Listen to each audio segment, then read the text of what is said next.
All right, I will. Well, welcome everyone to our second of three speaker series in Black History Month. We're so excited to have you back. And we have an amazing presentation for you tonight, something really interesting. Tonight, we're going to be hearing from Lori Curtis, who has worked at the Pebble Hill Plantation for 13 years and for the last 5 has been curator of the institution.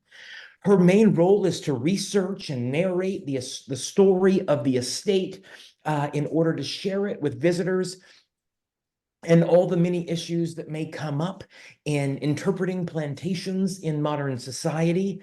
And so I am incredibly pleased to welcome this evening, Lori Curtis. Thank y'all for having me. Thank you for asking me to participate in this series. It's a real privilege. Absolutely. We're looking forward to it. Great. Let's hope you are after 5 minutes.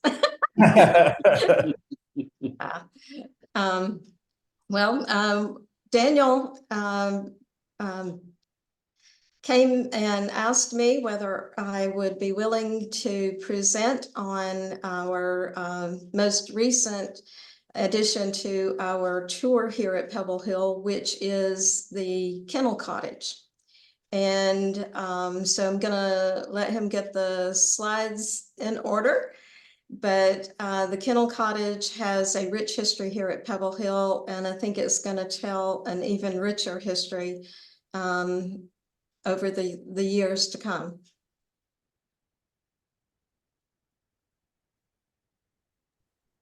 It's ready for you. Okay, well, that's the end slide that's on the screen.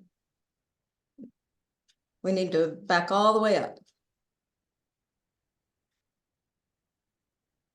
Okay, yes. So my title was The Kennel Cottage at Pebble Hill Plantation, So Much to Share. And that is an understatement. So Daniel, if you'll go on to the next slide. The Kennel Cottage was also known as Mac's house. It was built in 1928 for Mac McQueen, who was the kennel manager at Pebble Hill until he died in 1939. He started working, or our earliest records indicate that he started working for the Hanna family in 1903. And this is a picture of him during that time period. And he continued working for the family until his death in 1939. But this house was built specifically for him. If you'd like to change. Next slide. A little bit of background on who owned Pebble Hill. Of course, Pebble Hill's history has an early history that dates back to 1825 with a man by the name of Thomas Jefferson Johnson. And Mr. Johnson was a typical planter of the time period. He established his homestead here at this property at that point in time when he got married. It was run and worked with enslaved labor.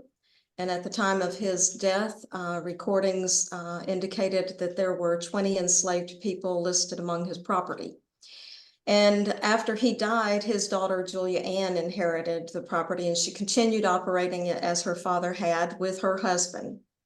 And then after the Civil War, of course, those dynamics changed, and for the most part, the typical transition for former slaves was to enter into a contract as a tenant farmer or a sharecropper, unless a new life was established elsewhere if they had decided to move north or just establish a new life within the familiar territory where they had lived and worked. But this is Kate Hannah Ireland Harvey. And it was her father, Howard Melville Hannah, who purchased Pebble Hill in 1896. So this is starting a new era. And this was one of the influx of wealthy Northerners that were coming south and purchasing property. And Mr. Hannah purchased it in 1896, Pebble Hill specifically. and then gave it to his daughter later in 1901. And this is his daughter, Kate Hannah Ireland. And again, she was married twice, so her second husband, her last name was then Harvey. And she owned and operated the property from 1901 until 1936 when she passed away.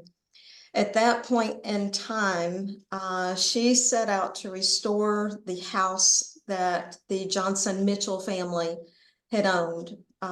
It was the daughter's house that had been built in 1857.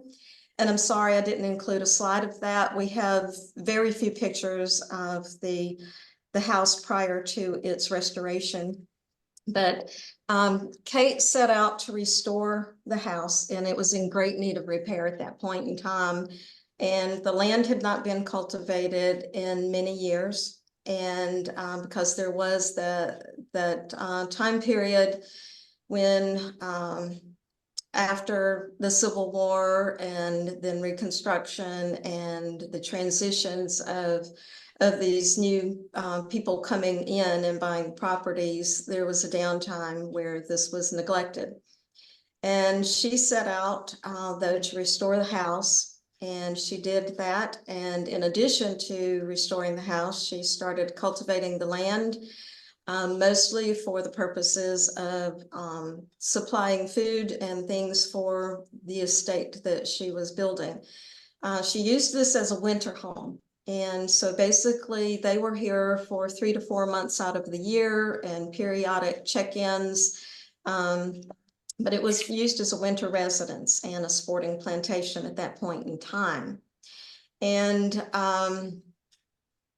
anyway, let me try to catch up with my thoughts here. Sometimes I can jump ahead.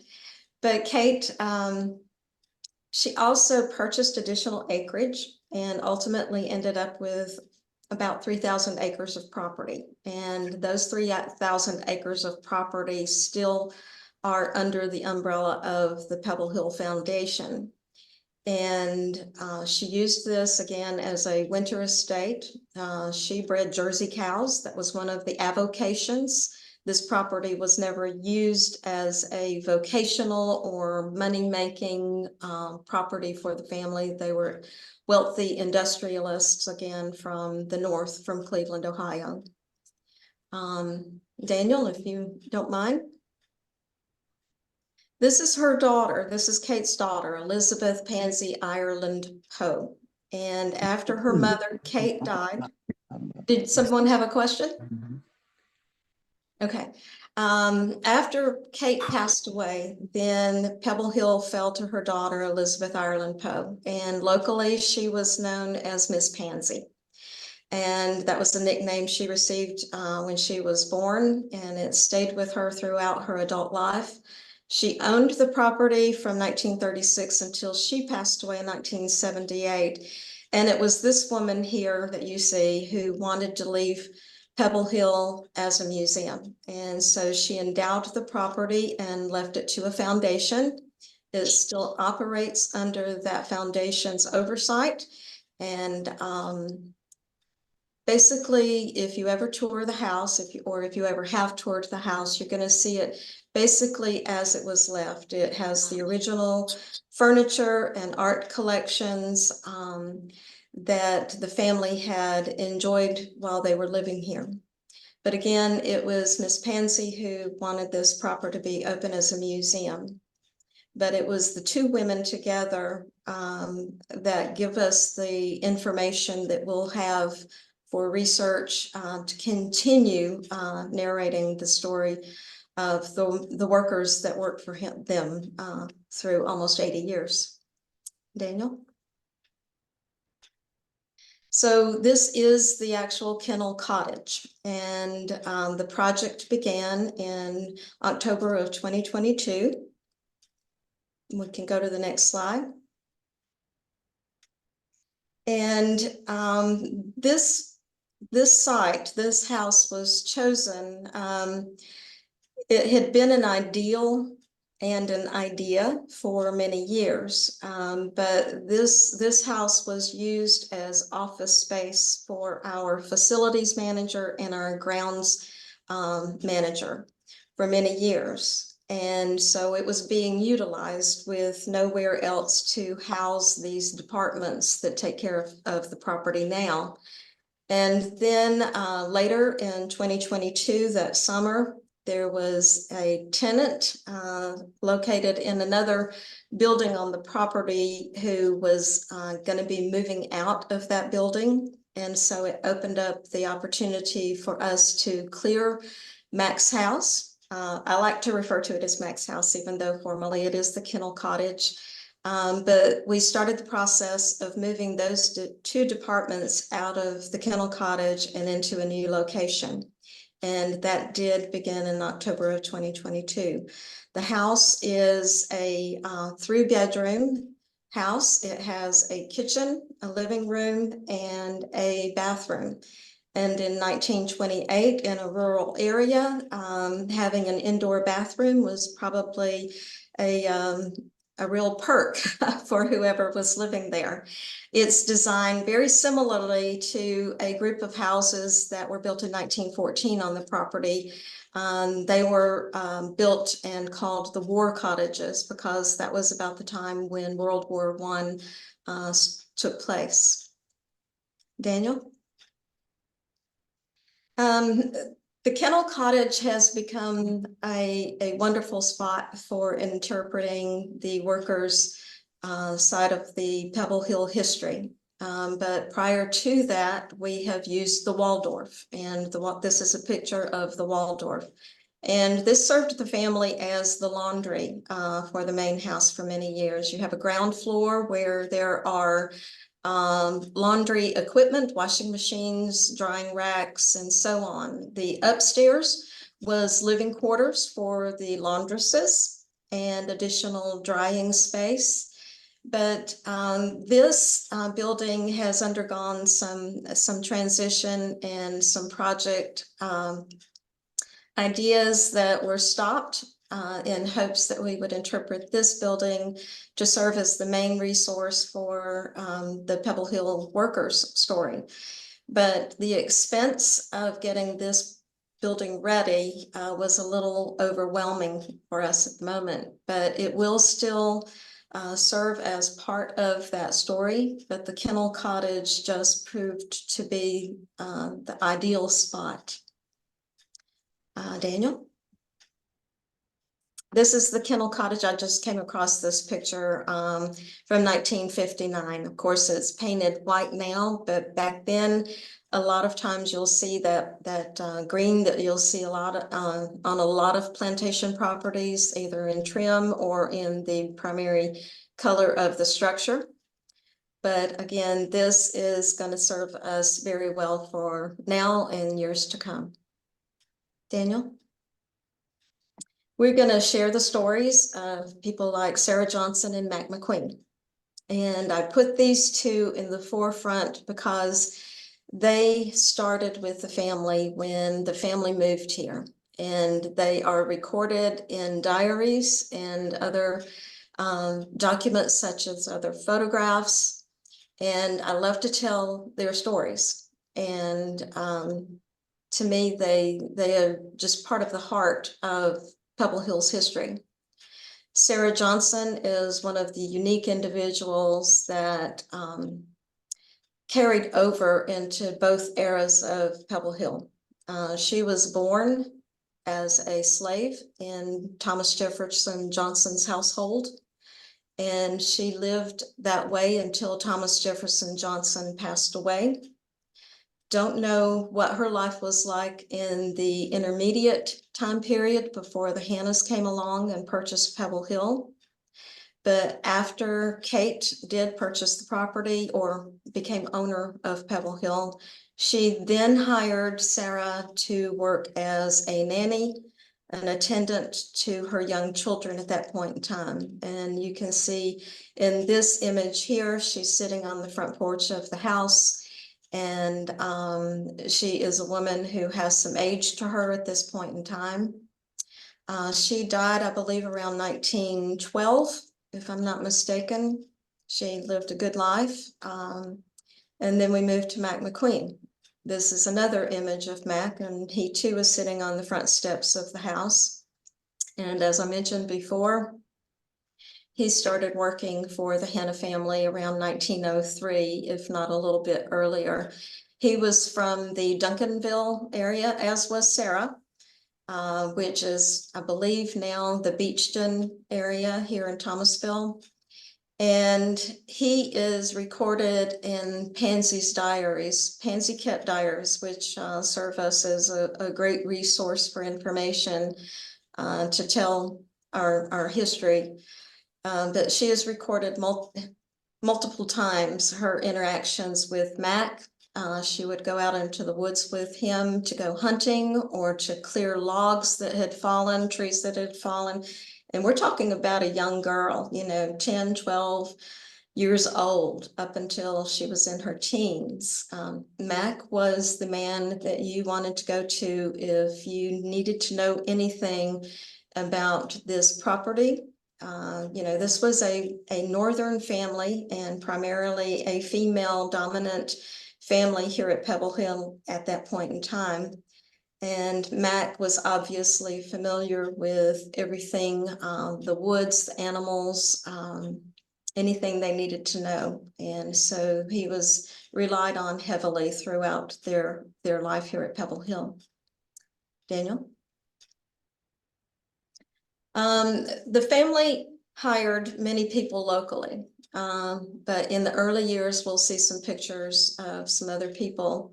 But these are some of the earlier individuals also. Again, on the left is Pansy there with Sam McKinney.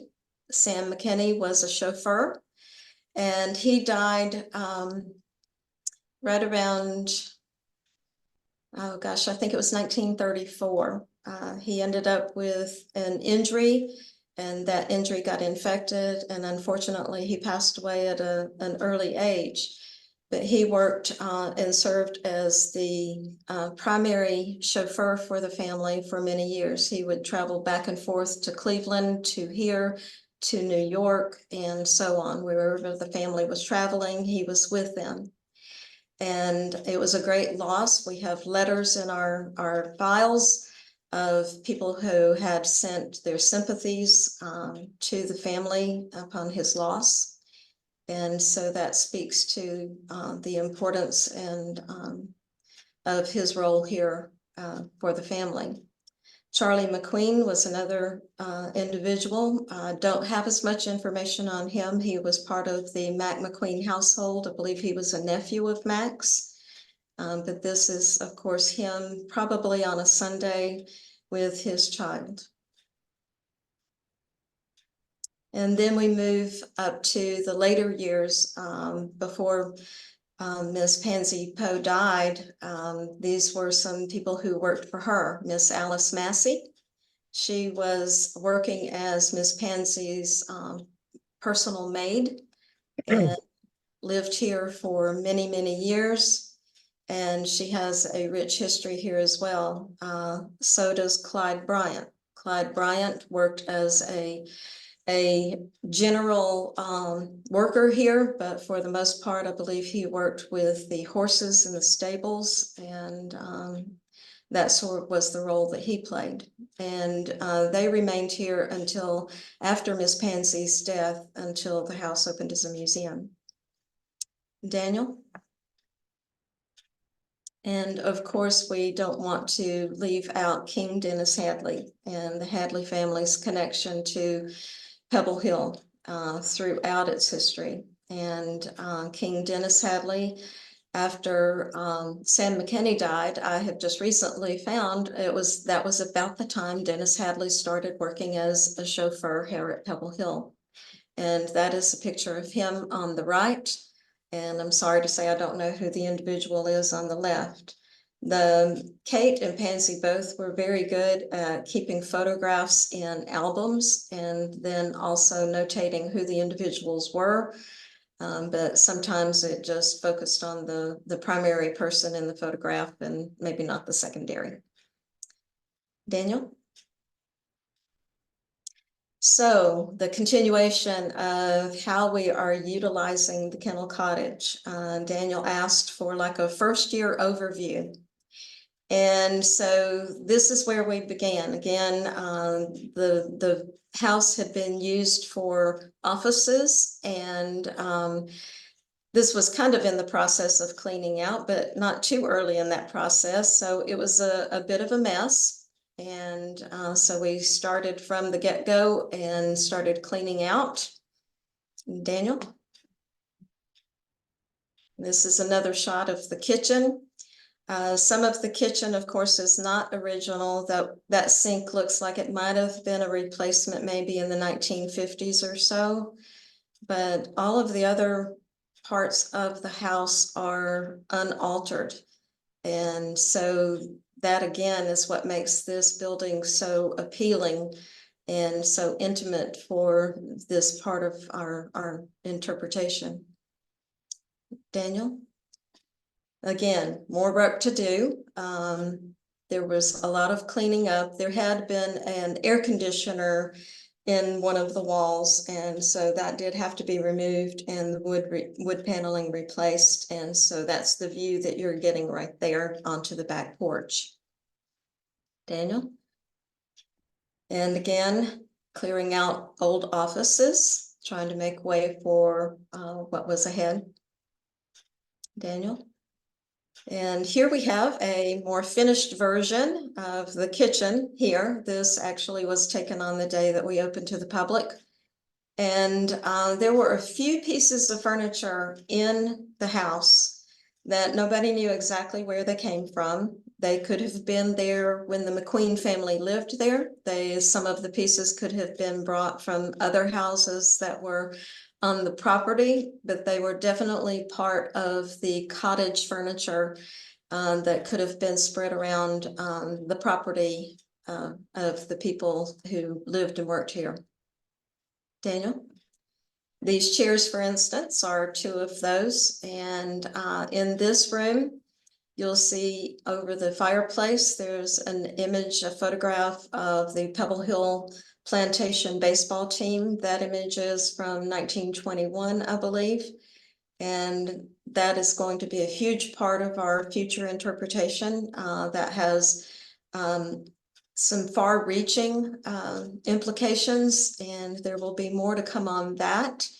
But the Pebble Hill baseball team has actually gained national and maybe even international recognition because of it being one of the first organized Black baseball teams that is filmed on film footage. Daniel?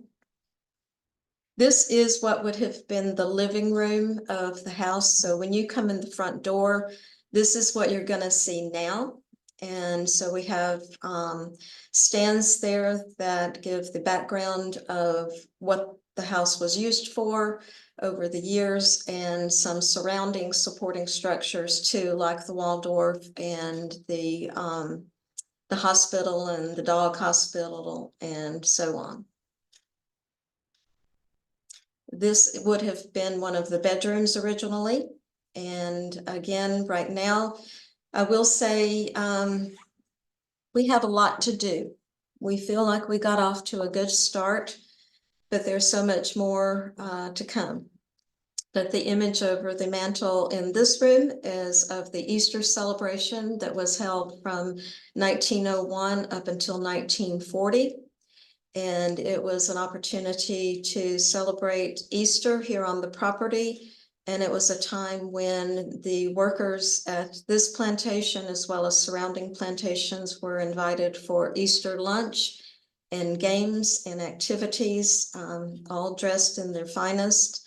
And it was an opportunity for the family to serve their workers, their servants. And in the background, you'll also see that picture of Alice Massey.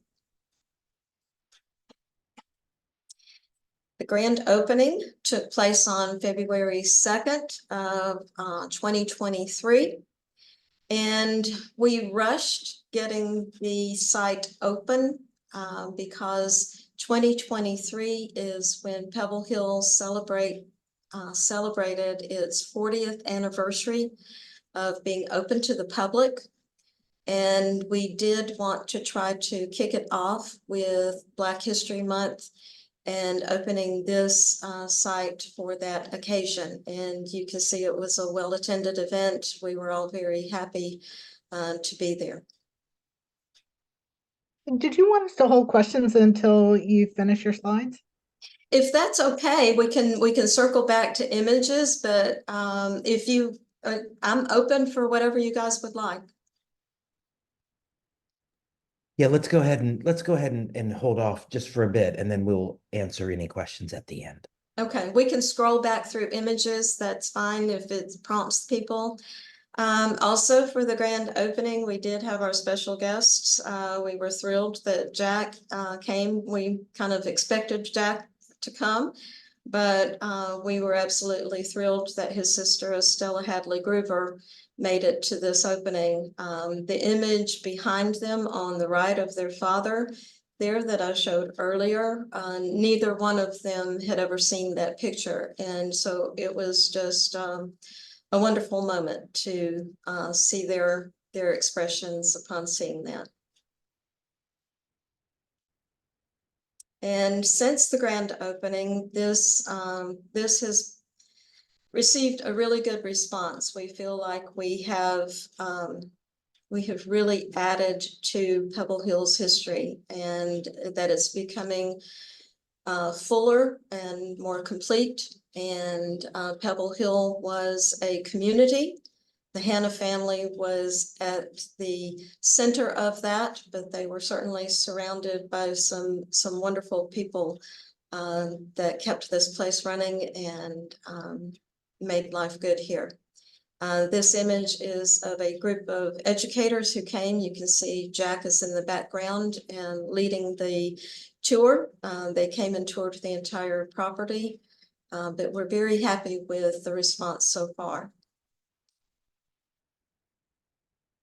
And the next phase, I have a feeling there's going to be many phases to the Kennel Cottage interpretation.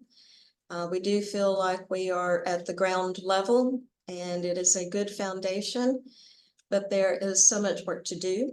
Research is primary, and then taking that research and formatting it into a complete narrative. So Daniel? Again, this Pebble Hill under the Hanna ownership of this property spans almost 80 years. And so we have generations of people who have lived and worked here. Their livelihoods were here, their families were here, whether it was full-time or part-time, but 80 years is a lot to cover. And so this is going to take a little time for us to get everything complete. These are maids from 1901. That point, Mrs. Harvey was still traveling a lot with her core staff from Cleveland, and a lot of that core staff were immigrant workers that had come over to America. Daniel?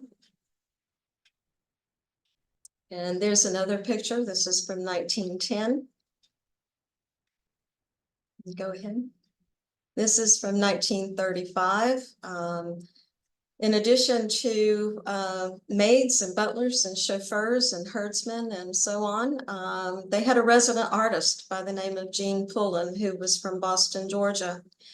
That in itself is a story to tell. It's a lot like the baseball team. It's a story unto itself, and we'll move on. Again, this would have been one of the herdsmen.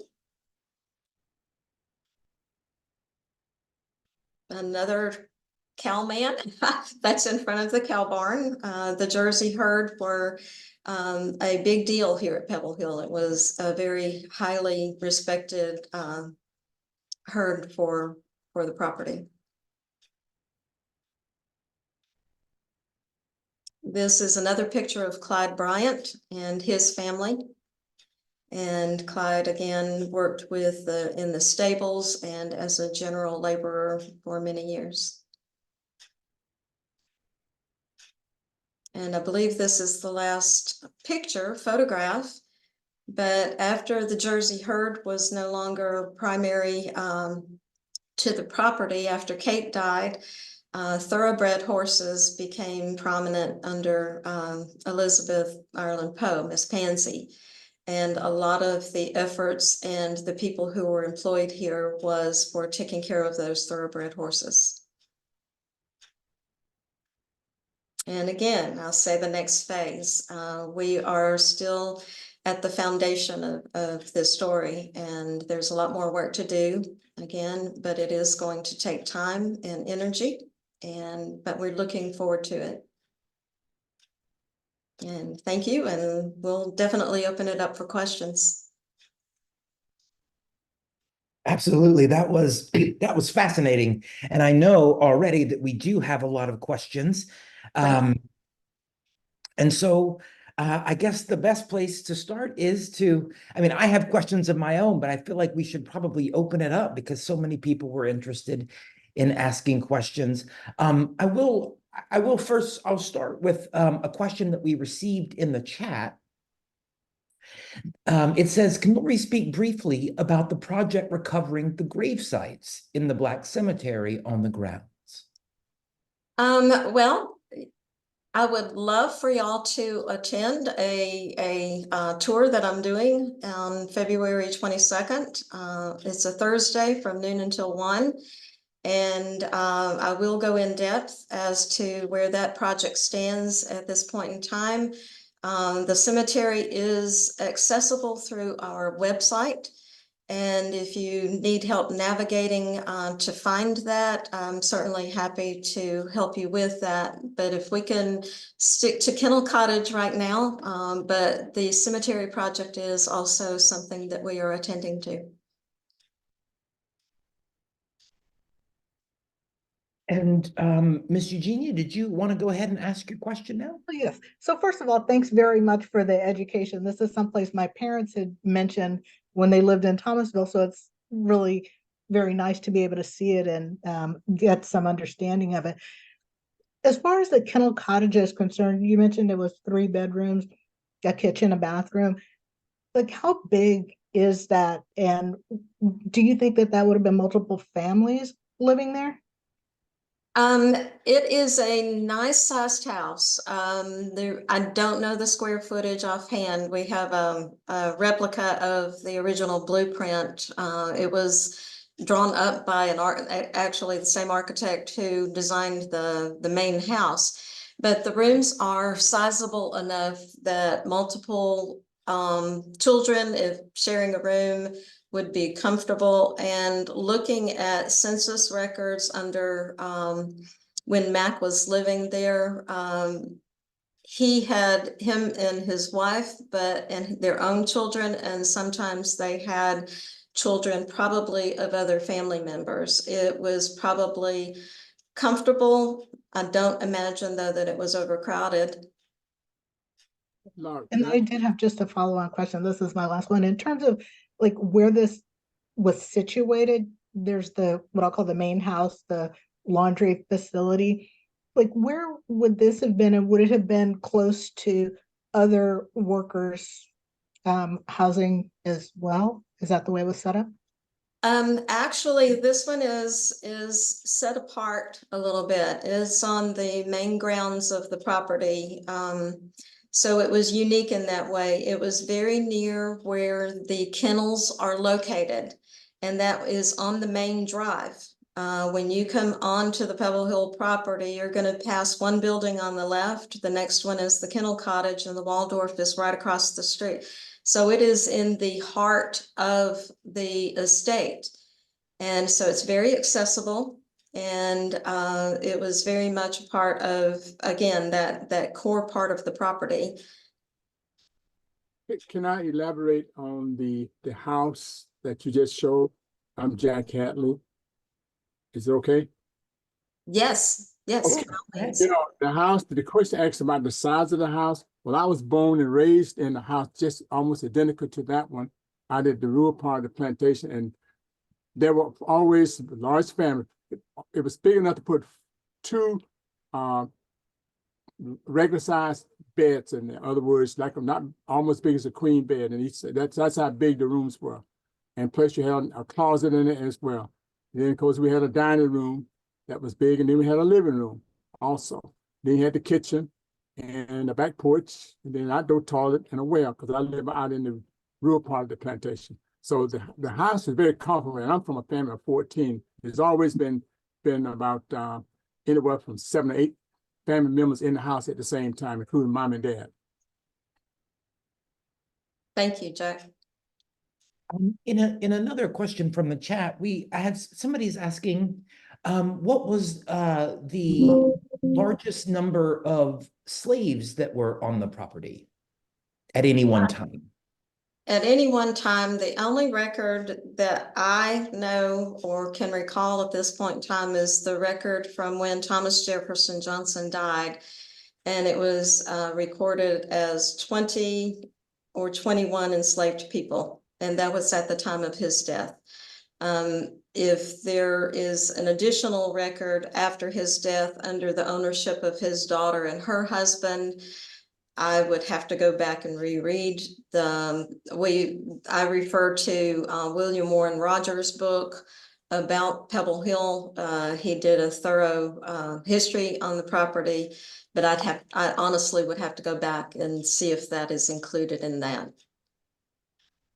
Yeah, I've read the book, and it only showed that Johnson had about either 21 or 28 slaves in the house, but then he don't go any farther and say the slaves were carried over to other people at all. All I can know that they just talks about the change of the family, marrying each other, the Mitchell family, and the Hannah family, and the Harvey family. Okay. I see. That's good. I should also mention that we learned in the chat that we actually have a former resident of Pebble Hill on our call this evening, who is with us. Right.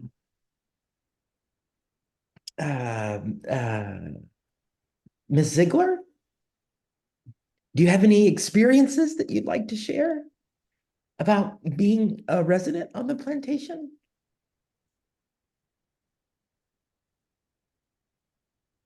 Well, while you're thinking about it, if you do, if not, that's totally fine. I do want to note. May I say something in relationship to that? Go ahead. Yeah, absolutely. We love when people who have had family live here or work here. We want to know your story if you are willing to share it. We collect the information, and again, that is another part of what we need to fill out the narrative. So anytime anybody is willing to share some information, we would love to have them contact us. Well, I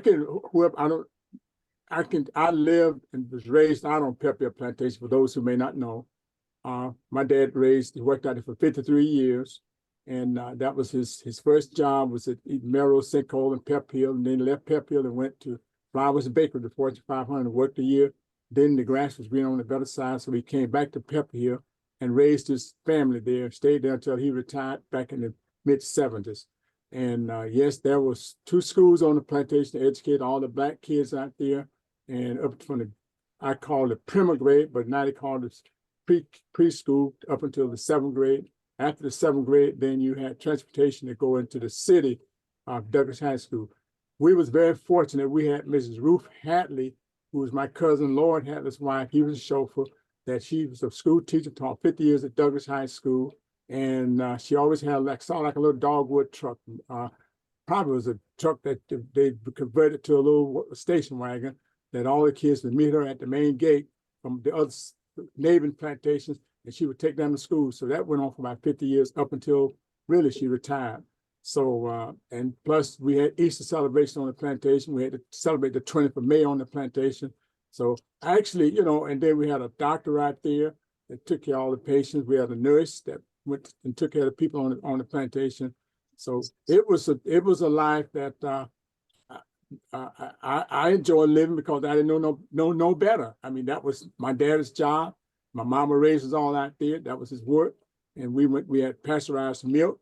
As my sister Stella Gruber, who lived to be 101 years old, said that when she went to Douglas High School, that said that she would go to school and have biscuits made out of butter. That's just how much butter we got. So anyway, it was a life, and a lot of people said, "Boy, why you talk about that life?" I said, "Because I lived that life. I don't miss Pansy." I can go as far as saying that she was the type of lady that helped the young kids go off to college. It was just my dad. It was just phone call. 3 of my sisters went, and my dad didn't have to go. Now they went to FAMU, Fort Valley, Savannah State, and the expenses was taken care of. Phone call. So it was just a life that everybody don't believe, but it happened. Miss Pansy and them was Northerns, came down south, and I missed the first few minutes of your presentation, but I'm just thought I would throw this in for that whoever wanted. And if anybody out there live out there, talk about it. It's okay. Thank you, Jack. Yeah, the family over the two owners between Miss Kate and Miss Pansy, at any given time, they kept on the payroll close to 100 people. And that's what it took to run this property with everything they had going on. 3,000 acres of land, horses, cows, dogs. They needed carpenters, painters, drivers. And as Jack said, they provided education. So there were teachers, there was health care provided. It's a huge, huge story. And we appreciate Jack for all the work that he's done and the book that he's written. And that is also one of our primary resources that we go to when we are putting things together. And we're fortunate to have a lot of written material, but we do still have a really small staff here at Pebble Hill to get something that big composed into a curated exhibit. But we're doing much better, And I want to say this, since you mentioned the book, I interviewed 16 people, including Robert. I introduced your dad, Doc Hatley, and got the story. And all those people, 16 are gone except 2 of us, myself and Frank Delaney, is the only 2 living out of the book that I wrote. Had I not covered that period during that time, I think we'd have lost some history. And because I was able to get pictures from Pebble Hill Plantation, do the exhibit in the Black History Museum I have in Thomasville. But it was, like I said, the book, if you have not received it, have not read it, call the museum, and go to Pebble Hill Plantation, call them up. I think all 3 of the museums in Thomasville sell the book. And yes.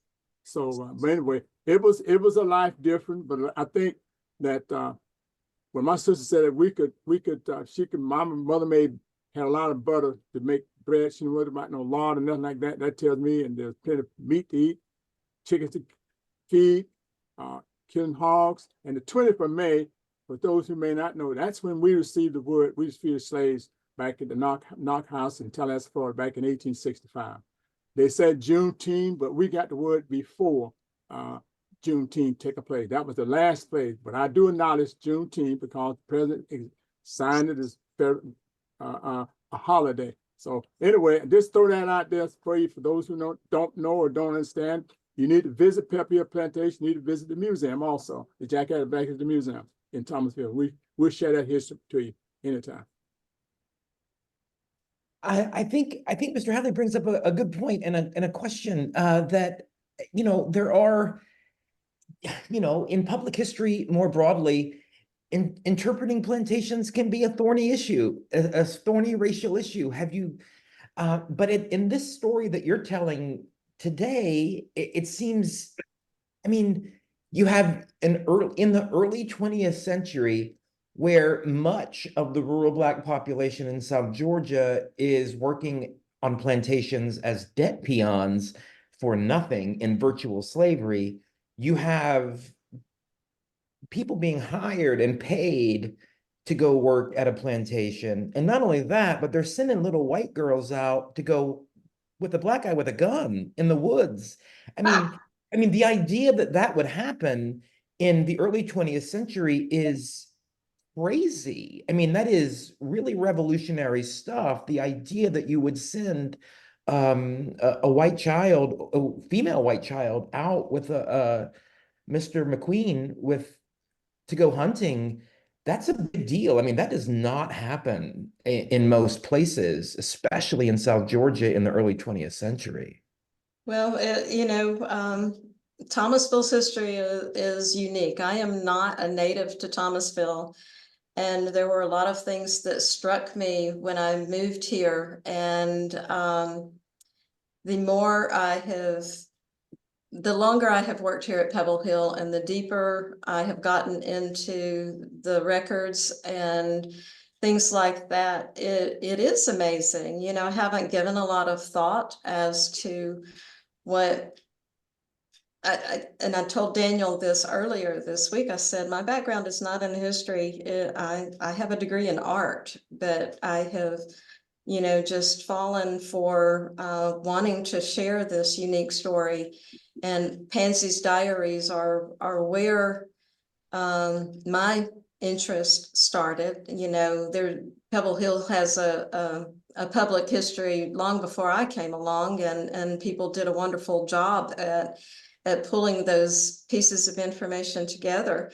But Pansy's diaries, when I would read that she was out with Mac or Sam, but Mac in particular, always. And they were doing this or that. And, Pansy, she just was a child of adventure, and she was willing to, just live it. And her mother let her, she trusted the people who worked for her, and she trusted her daughter. And it's a wonderful story, and it makes you want to know more. I mean, we weren't there, but from what we read, it just seems like an idyllic time for this young girl from Cleveland, Ohio, to enjoy the southern rural lifestyle. Right. I don't know. I wonder, I have kind of a two-part question. So, first of all, do we know what what workers there were paid, and whether it matched kind of the rest of the country as far as what workers would be paid for that similar job? And two, it seems like that first generation that you described is coming from the North, but Pansy, I mean, for all practical intents and purposes, she's a Southerner. I mean, because she's a little bitty kid. I mean, so she's not really a Northerner. Do you see any like change in the function of the plantation once a person that is really raised in the South takes over? You might have to repeat the second part of the question, but the first Oh, part sorry. of it, Pansy was from Cleveland. She was a Clevelander, and I don't think she ever lost sight of that. But eventually, as she grew older and they did start spending more time down here, again, in her younger years, they were here only for a few months out of the year, but those Right. months were full. They were full of doing things and experiencing things. She went to private school, but they also brought a tutor here to Pebble Hill. And so that was part of her life as a young girl here, but she traveled back and forth by train, by car, up to the north, back to the south, up to the northeast, back to the south. She was a privileged young woman. And I've lost sight of the second part of that question, Tom. I'm sorry. That's good. That's good, though. I mean, that explains a lot, that she's in a northern mindset because she didn't stay here all the time. As far as employment, and Right. Jack can elaborate on this, but my understanding is that most employed people here at Pebble Hill, their salaries were comparable to what a city employee was paid. And Right. I'm sure there were different levels based on the different responsibilities, just like there are in any sort of business industry. Can I add to that, Laura? Yes, definitely. Keep in mind that on the plantations, they provided a home for you to live Right. in. No rent at all. And my dad worked there for like I said, 53 years, and his last check was $75 a month.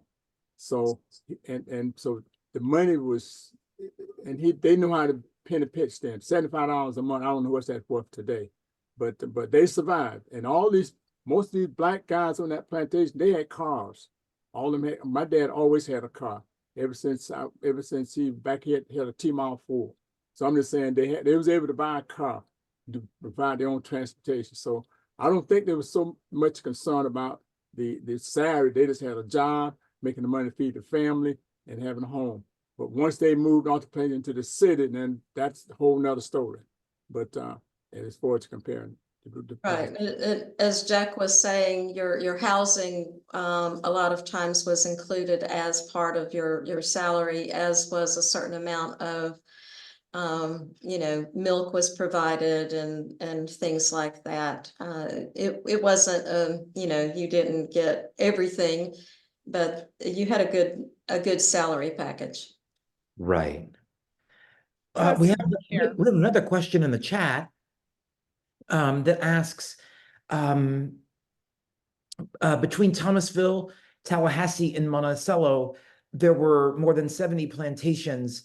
Is Pebble Hill the only one that kind of does this kind of interpretation, or are there similar kinds of public stories available for its counterparts in the region? Not that I am aware of. As far as I know, we are the only plantation site. And again, we are unique. When people do a Google search and want to visit a plantation, they come to Pebble Hill. They say a 20th century country estate for the most part, And but I do know Goodwood Plantation in Tallahassee is open to the public. I have never visited there, so I wouldn't be a good person to speak to the way they approach their interpretation. What other questions do we have? I just have a comment. Sure. I've been to Pebble Hill a few times. And I just wanted, Laura, you to elaborate back into the Kennel house, the baseball pitcher. One of the descendants of the baseball pitcher is Lloyd Austin. So I don't know if you all, I'm sure you all know who the Secretary of Defense is. Well, it must have been Lloyd Austin the first, I'm not really sure, was on that baseball team. Could you speak to that? Only a little bit. Lloyd Austin is indeed in that particular photograph. The Austin family has a very long history here at Pebble Hill. There are numerous individuals within that family that I have photographs in the albums here at the house, but it just speaks to the legacy that comes from Thomasville, and oftentimes comes from this particular site. And Jack I always love it when we go out to the worker cemetery. He always mentions that Richard Roundtree's grandparents are buried out there. And, if you are familiar with the actor Richard Roundtree, who played Shaft in the TV series and then movie and all that, his grandparents are buried in that cemetery. It's again, this Thomasville as a town and Pebble Hill in particular is quite unique. And I'll mention too that for those of you who aren't on the chat, I put a link to that baseball film Thank you. in the chat from the UGA archives. So if you're interested in seeing it, it also includes some footage of horse riding right before the players are shown. And let me mention too, in regards to that footage, we recently got information that footage is going to be included in a semi-permanent exhibit at the Baseball Museum Hall of Fame in Cooperstown. So that is significant. It's true. I do some work with the Hall of Fame for the Negro Leagues, and awesome. We have a committee right now trying to kind of gauge teams, including Southern teams, about whether or not their standard should be that for new additions to the Hall of Fame for Negro Leagues players that have been formerly excluded. And it's good that the Hall of Fame is finally taking a lot of that more seriously than they used to. It really is good. Is Mrs. Curtis? Robert Yes. Hadley? Yes, Hi. this is Robert Hadley. How are you? I'm good. Great. I knew Abram Garfield, who was one of the architects. Can you go into the vision of how this vision of creating a village in Normandy, the way the buildings were located up behind the Waldorf? I really don't know what the thought process was for laying out the structures on the property, where their locations were, that sort of thing. Of course, I would imagine that the main house served as the heart of where outlying buildings were going to be located, but the property evolved. When the Hanna family bought it, there were pre-existing structures, and we don't have a map. Jack will speak to that. We're all trying to find some information on what this property looked like, before the Northerners came down here. We know that the house was standing. It was an 1850 structure. That's what Kate restored. But we know that there were other structures on, surrounding it. And so there's just been this evolving landscape here. And we do have some pictures, but don't know what Abram Garfield's motivation was for why he chose particular places for certain buildings. Is that the original house? Was there a fire? Yes, the original house that the Hanna family bought and restored in 1901, that burned in 1934. And so the house that stands now was constructed from a time period after the drawings were put in place. It was completed in 1936. It took a period of 18 months to build this almost 30,000 square foot house. It took about 100 people, is my understanding, who worked to get this structure built. And so it was quite a feat. The other buildings that are on the property now, they precede this particular house. Most of those were built in the early part of the 20th century, around 1910 up to the 1920s. Okay, thank you very much. You're welcome. We thank you for your service of curator. Well, thank you. Absolutely. I know we're running up on time, but does anybody have any additional questions? If not, I'm going to sneak in one more. It seemed like from your presentation that the Kennel House was really built for the McQueens. And if that's the case, are they? I mean, that seems like a special thing. I mean, are they building specific houses for other families of workers who live there? I mean, that seems like a pretty big deal to say, hey, you've been here, I'm going to build you this house on the property. Is that something that was done for other workers there? Or is this a special because of that bond that you talked about with Mac McQueen? I can really only speculate as to the other buildings that are very similar to Mac's house. Mac's house was built in 1928, and it was designed by the architect. There are blueprints, which I understand for a house like this, to have an architect actually draw up plans for a cottage like this was unique in itself. But 1928 was later, the earlier cottages that were on the property. And of course, there was a time period of evolving structures, anything from what used to be, tenant houses and that may have preceded or were post-Civil War. We don't know, there were structures. But as far as the war cottages, which we know the Hanna family built in 1914, most of those are pretty much designed all the same, although there is one that is a little different. So I can only speculate that maybe that one was built specifically for someone else, but there are no blueprints for it. So Max was very unique in that way. Can I Yeah. add just to help to clarify that the same home that Max McLean built, they were scattered throughout the plantation. They had about 60 homes, 60 families lived on that plantation.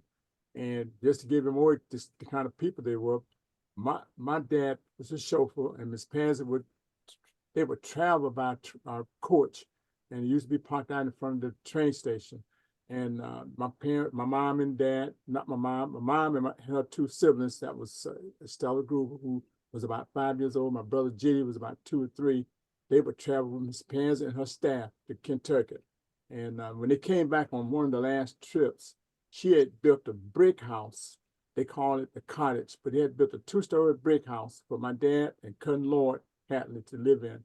But my mama saw that house and she refused to told my dad she was not going to move in that house because kids may hurt themselves. So I'm just saying, I said that there were people, he could have been living right at the garage, right there in the same area where he picked up the car, show could be available for it, but they still went and fixed up a house out in the rural area, fixed it up. She also built a church out on the plantation for all the people, for those who may not know, that went to a black church. It's still on the grounds today and still active by members of the congregation, their families and stuff like that. So That is just want to Really throw that out. exceptional for a white family in the South. I just, they were Northerners coming down south, and of course, Thomasville, the city of Thomasville, really, if it wasn't for the Northern coming down south and enjoying this fresh air, they call it something about the weather. I don't know what Thomasville would be like, but Thomasville grow as a result of that, because these people coming, they came with money, they had employed people, and that means these people could come downtown and buy and do things that the normal person probably couldn't do it in the city because of maybe lack of jobs, but they had jobs and stuff like that. So they employed a lot of people, and it's sort of like a family circle on these plantations, Melrose, St. Cola, and Pebble Hill and all them. I think, and Fair Oaks, I think they're all family connections down the road somewhere. That's all I'm gonna say for tonight. And thank you all. I'm just wanting to share that with you because this is an opportunity to sort of explain everything. And Laura, you did a super job. I want to share that with you in making that presentation. Thank Really you. did. Really Thank did. We are so appreciative of Lori Curtis and the Pebble Hill Plantation for speaking to us tonight. This was fascinating, and I know everybody here is better for it. Before we go, I do want to remind everybody that we do have one more talk scheduled for this month, for Black History Month. It will be on Friday, the 23rd at the same time.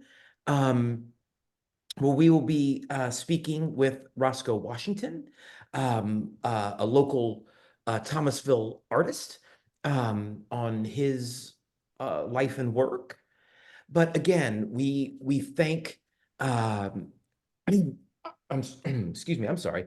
We thank Lori Curtis for being with us tonight. That was an amazing presentation. Thank you all for coming, and we look forward to seeing you in a couple of weeks at our final presentation. Thanks again, everyone. Thank you. Thank you. Thank you. All right, everyone.